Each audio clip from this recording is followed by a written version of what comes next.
Hello and welcome to this edition of World at War. My name is Mohammed Saleh. On the 31st of January, at least 36 civilians and 22 security service personnel were killed in a series of coordinated gun and bomb attacks across Balochistan, Pakistan's restive southwestern province. The assault was claimed by the banned separatist group Balochistan Liberation Army, or the BLA, which has been fighting for the secession of the resource-rich province and frequently targets the Pakistani security forces. Responding to the assault, the Pakistani security forces killed at least about 145 insurgents during a 40-hour gun battle, according to the province's chief minister, Sarfaraz Bukti. Fighting between the government forces and the militants has continued throughout the week, taking the death toll of the militants to over 200, according to the security officials. On Friday, in a rare bombing in the heavily guarded capital Islamabad, at least 31 people were killed and almost 170 others have sustained serious injuries in a suicide bombing during the Friday prayers at a Shiite Muslim mosque in Islamabad. Our next report tells you more details of what is unfolding in Pakistan.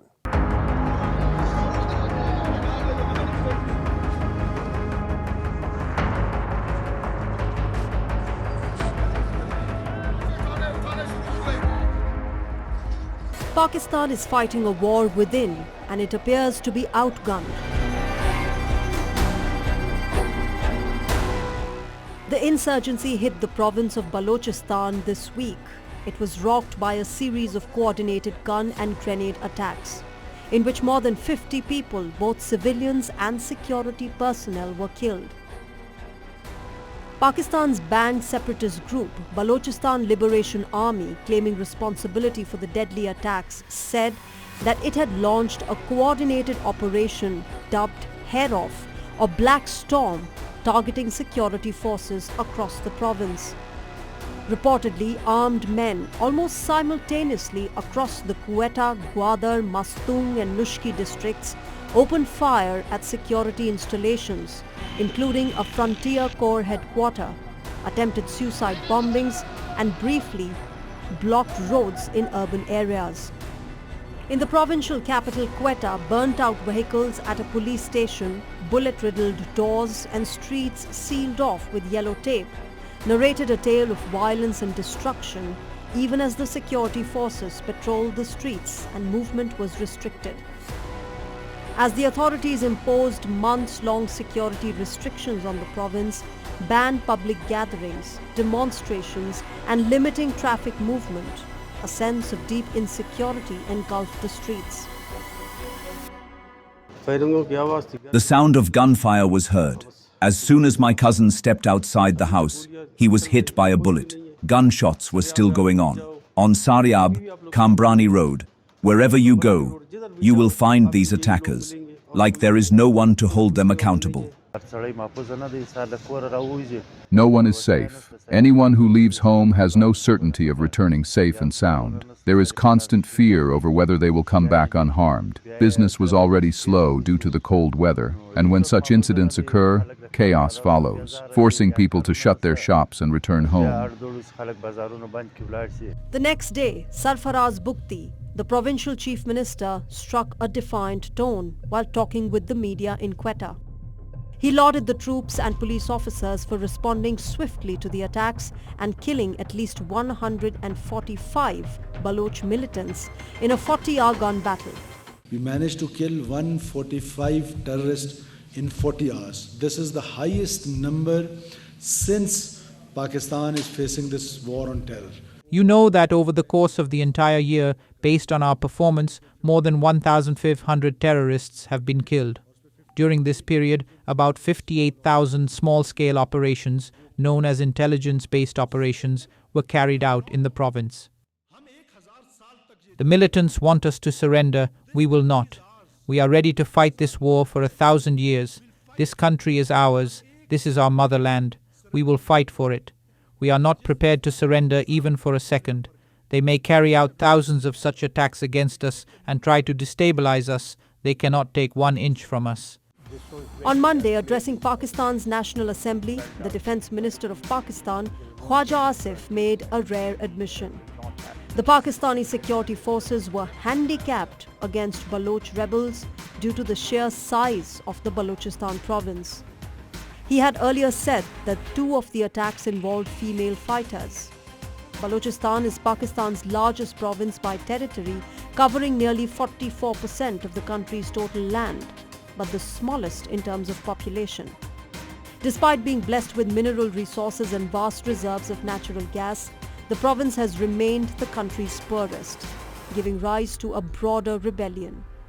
The decades-old rebel movement blames the Pakistani government of neglecting its residents and unfair distribution of resources. The Pakistani security forces have found the going tough in battling the decades-long insurgency by Baloch separatists.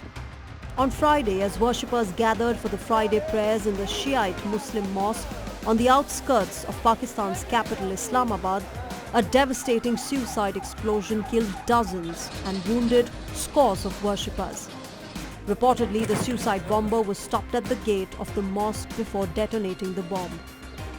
The latest assault by the Balochistan Liberation Army and the rare bombing in the capital has once again illustrated that insecurity remains one of the major concerns for Islamabad.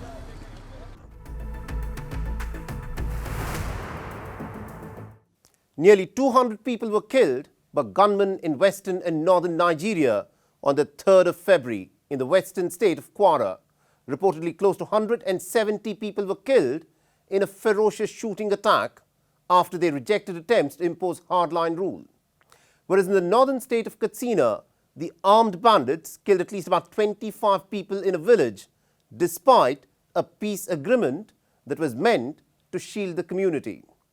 Now, condemning the beastly attack, Nigeria's President Bola Ahmed Tinubu deployed an army battalion to the troubled state of Kwara after one of the country's deadliest attacks in recent months.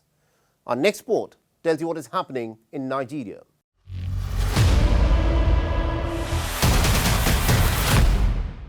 On Tuesday evening, the Federal Republic of Nigeria was jolted by one of the deadliest attacks in its recent history.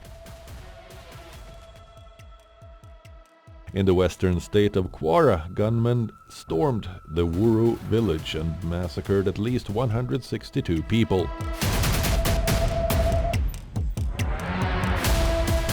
After they had rejected attempts to impose hardline rule by the extremists.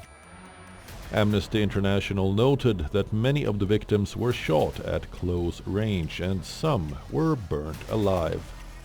In addition to the killings, 38 people were abducted, while others fled into the bushes as shops and homes were set alight. And the vehicle they burned down, and the one they took away. In the world now, there's nobody in the community. Everybody is scared. Everybody have packed his family. They have left the community. It's only the security agent that they are just posted just yesterday. It's too much. Because as yesterday, we buried about 75 corpses. It is to be noted that the assault came after the military had recently carried out operations in the area against what it called terrorist elements.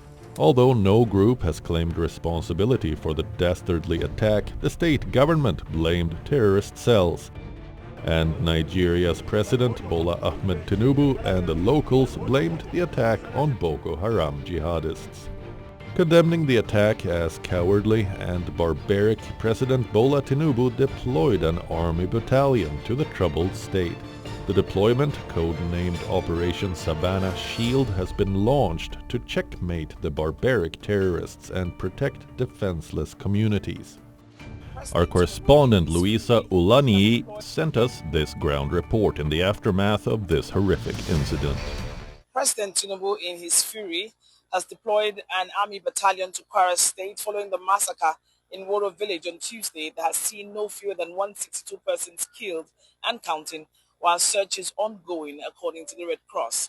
It was all tears as residents lamented the animalistic carnage of burning people alive and close-range shooting that lasted hours without help. Traditional chief of Woro village, Umaru Salihu, whose 2 sons were killed, told AFP the attackers came to radicalize the residents on Islamic religion, but started killing when ignored. The day of terror, however, was far from over. Around 11 p.m. the same evening, gunmen stormed Doma village in Katsina state, killing at least 25 people. Reportedly, the assailants moved from house to house and into nearby fields, tying victims before shooting them. The people who raided us, we don't know them. They just stormed our house, and we heard gunshots. We went out to his shop, and they met my son there.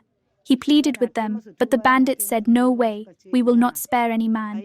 They went ahead and killed him. I just saw his corpse. The incident occurred unexpectedly at around 11:20 p.m. They encountered some people, with some individuals at home, while others were out in the fields. The attackers followed them, tied their hands, and shot them.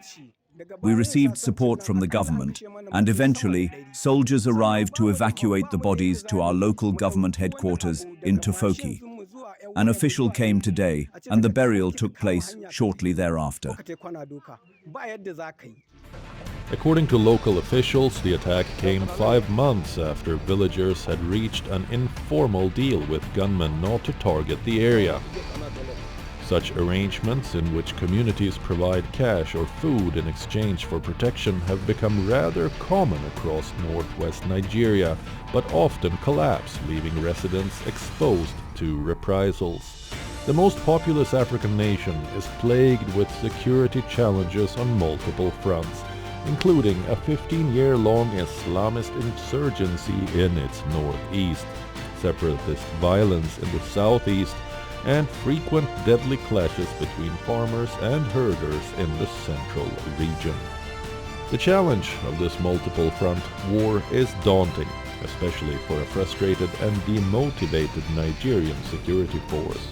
Will the critical military supplies by the United States turn the tide in Nigerian government's favor?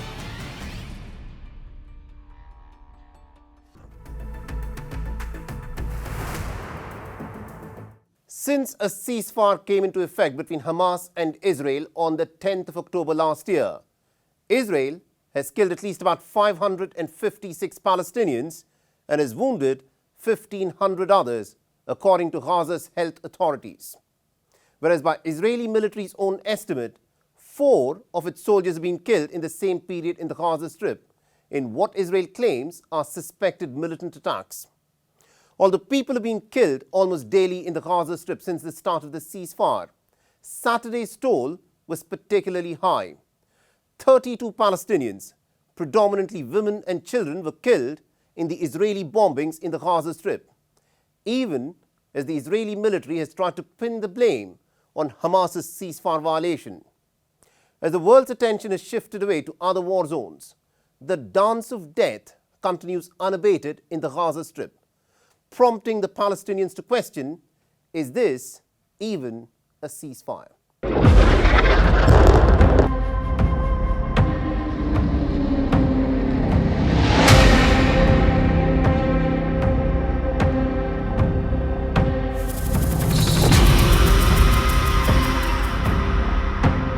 The once picturesque coastal enclave of Gaza now resembles a dust bowl of debris. According to Palestinian authorities, since October 7, 2023, nearly 72,000 Palestinians, most of them civilians, including women and children, have been killed by Israel's air and ground assaults. Though disputing the figure earlier, the Israeli military now accepts that more than 70,000 Palestinians were killed in the war in Gaza. The second phase of the ceasefire, brokered by US President Donald Trump last October, came into effect earlier this month. But that hasn't put brakes on the Israeli war machine. On Saturday, at least 32 people, including women and children, were killed in a wave of Israeli airstrikes across the Gaza Strip. Reportedly, residential apartments, tents, shelters, and a police station were targeted. Look at this. An entire family. Him and all his children. None of them remain. Oh God. No one survived. God is sufficient for us. The father and his family, and his son and his family. What kind of life is this? Let it all end. I lost my brother, my brother's children, and their children, the entire family, a whole family. There is no God but God. God is sufficient for us. We belong to God, and to Him we shall return. Israel's military claimed that the airstrikes were in retaliation for an incident a day earlier in which 8 Palestinian fighters exited a tunnel in the city of Rafah in southern Gaza, which it said violated the fragile ceasefire. Given the media restrictions and limited access in Gaza, it is difficult to cover the violence being perpetrated freely. However, key mediators, Egypt and Qatar, condemned what they said were Israeli violations of the ceasefire. The reopening of the Rafah crossing is a key element in the second phase of the Gaza ceasefire agreement. The Rafah crossing into Egypt, often called Gaza's lifeline, was the only border access for the territory that does not pass through Israel.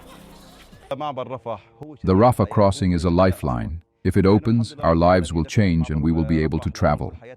We are suffering in Gaza. I need serious surgery that is not available in Gaza but can be performed abroad. On the 7th of May 2024, the Israeli army had taken control of the Palestinian side, claiming that the crossing was being used for terrorist purposes. Many access points have since been mostly closed, including those used by the United Nations. On Monday, Israel allowed the reopening of the Rafah crossing, reportedly following U.S. pressure, but limited passage to patients and their travel companions. According to the director of Gaza City's Al-Shifa Hospital, 20,000 patients in the territory are in urgent need of treatment, including 4,500 children. After the limited reopening of the Rafah crossing with Egypt allowed a handful to finally return to the war-shattered territory, Gazans long separated from their loved ones shed tears of joy as the jubilant crowds flocked around a bus carrying returnees. The tears of joy are a testament to the resilience of the Gazans, even as the world has turned a blind eye to their plight.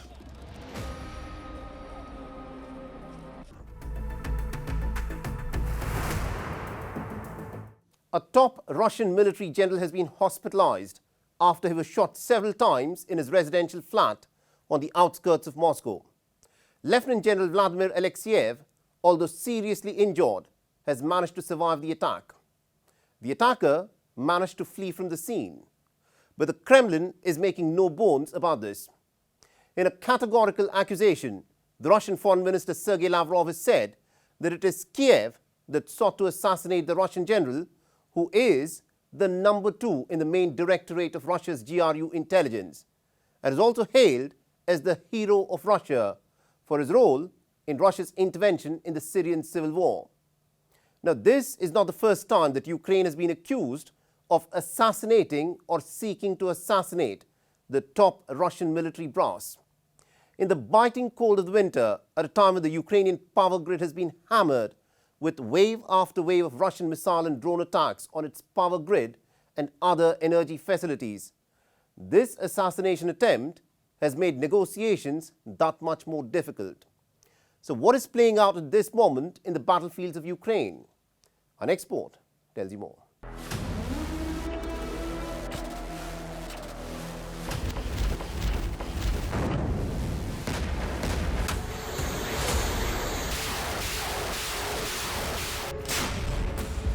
Lieutenant General Vladimir Alexeyev has played a crucial role in the Russian invasion of Ukraine since 2022.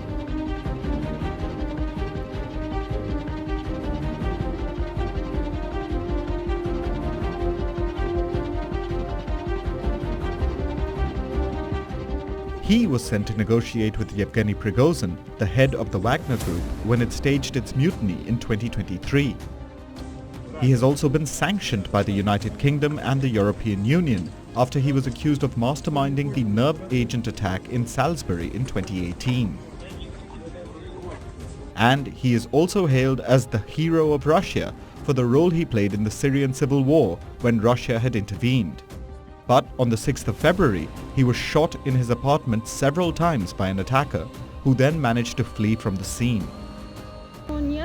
Several, as far as I can remember. I just woke up because of it. I could be asleep and not hear something. Yes, several shots. Just the neighbors' screams for help. Help!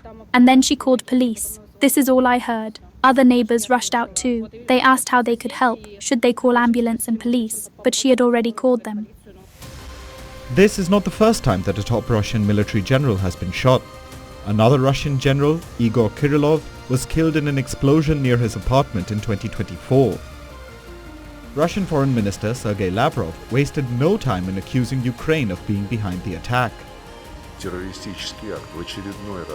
This terrorist act once again confirmed that the Ukrainian President Volodymyr Zelensky regime's focus on constant provocations aimed, in turn, at disrupting the negotiation process. And also, the regime's commitment to do anything to convince its Western sponsors to keep pressuring the United States in its efforts to derail them from achieving a fair settlement. On the front lines, the Russian missile and drone strikes continue to devastate the Ukrainian energy infrastructure. These images are from a warehouse in Kyiv that was struck by a Russian missile. President Volodymyr Zelensky said on his Telegram page that the overnight attack involved more than 400 Russian drones and some 40 missiles of various types, targeting the power grid, generation facilities, and distribution substations. He further accused Moscow of choosing to continue strikes over diplomacy. Ukraine's energy minister Denis Shmyhal said that the Russian strikes hit 2 thermal power stations in Ukraine's western regions and core elements of the electricity distribution system, including substations and key power lines.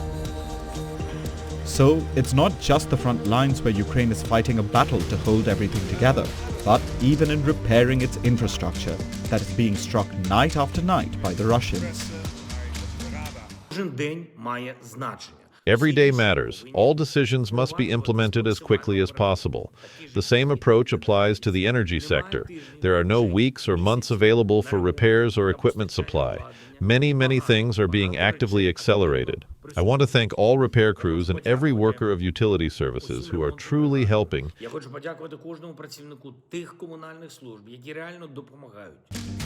Heading underground into metro stations and other bomb shelters has been the norm in the last 4 years every time a siren goes off, indicating a Russian missile and drone attack. Instead of spending their time in their homes, entire families have pitched tents in the underground metro stations and have lived like this as a matter of routine in the last 4 years. When the Europeans and the Americans grasp just a tiny bit of our reality, maybe just power cuts during freezing cold, maybe then they will understand how we survive here. They shouldn't get bombed, no. No Shaheds, nothing. Just this tiny bit. Power cuts during freezing cold. Isn't it the most important to them? Gas and electricity? Maybe then they will understand how they should talk to Russia during peace talks. Donald Trump is still upbeat about the chances of a truce. Despite his efforts having made little difference in how much closer we are to a ceasefire, Trump insists that the talks are going well. We had very good talks today having to do with Russia, Ukraine. Something could be happening. But not everyone shares the same optimism. More than 60 foreign diplomats visited a heavily damaged thermal power plant in Kyiv on the 4th of February after the recent Russian attack. The envoys walked through the ruined facility with workers welding pipes, cranes lifting damaged sections, and buildings left shattered. Ukraine's Deputy Prime Minister for Restoration, Oleksiy Kuleba, who accompanied the delegation, said that the plants had come under constant attack, risking a humanitarian crisis and a complete shutdown. The ballistic missiles were aimed at equipment critical for heating the city during nights where temperatures dropped to -25 degrees Celsius. The only silver lining that has been witnessed as part of the negotiations is the first large-scale prisoner exchange in nearly 5 months, with each side returning 157 detainees after the second round of the US-brokered talks concluded in Abu Dhabi. As the soldiers returned home to their families, many of them barely believed that they were really back home. after having spent months locked up in captivity as a prisoner of war. It has been 453 days since I last heard from my husband. I don't know what happened to him. I don't know where he is. He disappeared in the Kursk direction in November 2024. We are very happy when the guys arrive. We are very happy, of course. Every time you go to swap, you go first and foremost for your beloved, your loved one, your support, and your foundation. Without him, it is very difficult.